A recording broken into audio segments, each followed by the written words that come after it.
2 கேள்வி இருந்து இப்ப நீங்க சொன்னதுல இருந்து.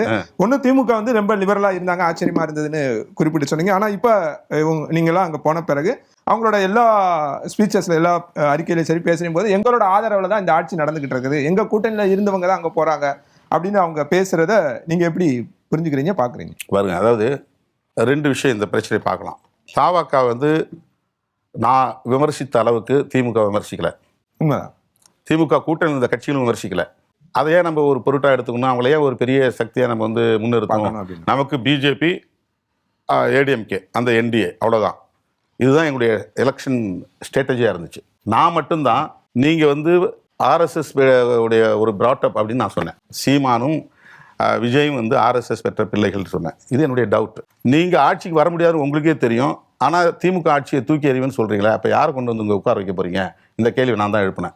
இப்போது இவருக்கு ஆதரவு தெரிவித்த பிறகு செக்ரட்டரியேட்டில் சந்திக்கும் போது நானும் முதலமைச்சர் 3 பேர் தான் உட்காந்து அந்த இடத்துல நான் சொன்னேன், உங்கள் மேலே எனக்கு வந்து டவுட் இருந்துச்சு. நீங்கள் பிஜேபி எந்த இடத்துலையும் கிரிட்டிசைஸ் பண்ணலை, அதிமுகவை பெருசாக டார்கெட் பண்ணலை, திமுகவை மட்டும் எங்கள் கூட்டணியை மட்டும்தான் நீங்கள் வந்து விமர்சனம் பண்ணீங்க. அதனால் நான் அந்த கருத்தை சொன்னேன். ஆனால் நீங்கள் அதிமுக ஆதரவு தேடாமல் திமுக கூட்டணியில் கூடிய எங்கள் ஆதரவு வேணும்னு வெளிப்படையாக நீங்கள் கடிதம் எங்களுக்கு வெளிப்படையாக கடிதம் எழுதுனாங்க. அது நாங்கள் வெறுமனே நாங்களா ஓடி போய் ஆதரவு தரல, கடிதம் எழுதினாங்க. நேரில் வந்து எல்லாத்தையுமே நேரில் பார்த்தாங்க. அப்போ அதை நான் சொன்னேன், நீங்கள் வெளிப்படையாக இந்த மாதிரி முடிவெடுத்த பிறகு எனக்கு வந்து அந்த டவுட் கிளியர் ஆயிடுச்சு. நீங்கள் வந்து உள்ளபடியே மதச்சார்பின் மீது உங்களுக்கு ஒரு நம்பிக்கை இருக்குது. காங்கிரஸோட மட்டும் நீங்கள் பேசலை, இடதுசாரிகளையும் நீங்கள் சந்தித்து பேசுனீங்க, எங்களையும் நீங்கள் கடிதம் எழுதி கேட்டீங்க.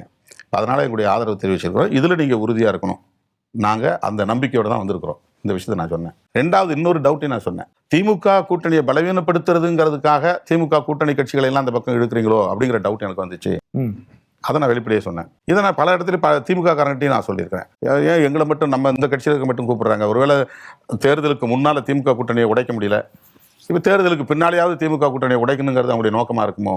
இதை ஃப்ராங்காக நாங்கள் பேசிட்டு நான் சொன்னேன், எதுவாக இருந்தாலும் இன்னைக்கு நாங்கள் உங்களுக்கு ஆதரவு தெரிவிச்சிட்டோம், நாங்கள் உங்கள் ஆட்சிக்கு கடைசி வரலும் உறுதியாக ஆதரவு தருவோம், அதில் எந்த டவுட்டும் உங்களுக்கு தேவையில்லை. நீங்கள் விரும்பினதுனால அந்த அமைச்சரை நாங்கள் சேர்றோம், இதுலேயும் நாங்கள் உங்களுக்கு துணையாக இருப்போம் நான் சொல்லியிருக்கிறேன். திமுக லிபரலா இருக்குன்னு நீங்கள் சொன்னீங்க, அவங்க லிபரலா இருக்குன்னு சொல்லிட்டு அதுக்கு பிறகு அவங்க ஏன் விமர்சனம் பண்ணுறாங்க? அது விமர்சனம் வரத்தான் செய்யும். இதில் நான் கருத்து சொல்கிறதுக்கு ஒன்றும் பண்ண முடியாது. ஏன்னா நான் என்ன சொல்ல வரேன்னா, அவங்க திருமாவளவன் நீங்கள் சப்போர்ட் பண்ணக்கூடாது அப்படின்னு சொல்லி நான் மீறி போனேன்னா, சப்போர்ட் மட்டும் பண்ணுங்க, அமைச்சர்களை சேராதீங்க அப்படின்னு அவங்க சொல்லலையே. அந்த மாதிரி ஒரு கருத்தும் வெளிப்படையாக பேசப்படல. சரி, சப்போர்ட் பண்ணுறதும் அமைச்சர்களை சேர்றதும் வேறா? பெரிய இடைவெளி இல்லை. நான் சொன்னேன் முதல்ல வேறுன்னு சொன்னேன், இப்பவும் சொல்கிறேன். எந்த நேரத்தில் நான் டிட்டாச்சாக இருக்கலாம், அவங்களோட போய் டக்குன்னு நான் ஒட்டிக்கணும் அவசியம் இல்லை. ஆனால் இப்போ அமைச்சர்களை சேர்ந்திருக்கிறது மூலமும் நான் எப்போ வேணாலும் வெளியே வரலாம். அப்படி எதுவும் அக்ரிமெண்ட் கிடையாது, காமன் மினிமம் ப்ரோக்ராம் கிடையாது. சேர்ந்துட்டதுனால வரவே முடியாது. அந்த நம்பகத்தன்மை அப்படின்றது குறைஞ்சி இல்லை, அது பிரச்சனை வரும்போது சொல்கிறேன் நான். நம்பிக்கை துரோகம்னு இல்லை, எங்களுக்கு உடன்பாடு இல்லாத ஒரு நிலைப்பாட்டை அவங்க எடுத்தாங்கன்னா அந்த நேரத்தில் நாங்கள் வந்து அந்த முடிவை எடுக்க முடியும் இல்லையா?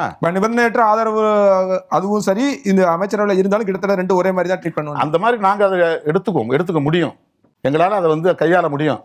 எங்களுக்கு அந்த துணிச்சல் இருக்குது, அந்த ஆளுமை இருக்குது. அதனால சொல்கிறேன். அதாவது உங்க